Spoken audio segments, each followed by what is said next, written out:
ब्रह्ममुरारिसुरार्चितलिङ्गं निर्मलभासितशोभितलिङ्गम्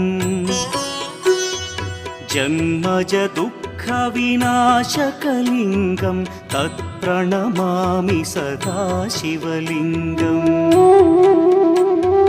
देवमुनिप्रवरार्चितलिङ्गं कामदहन करुणाकरलिङ्गम्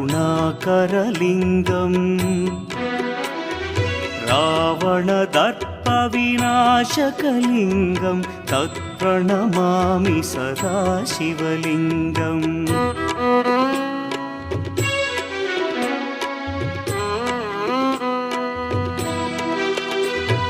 सर्वसुगन्धसुलेपितलिङ्गं बुद्धिविवर्धनकारणलिङ्गं सिद्धसुरासुरवन्दितलिङ्गम्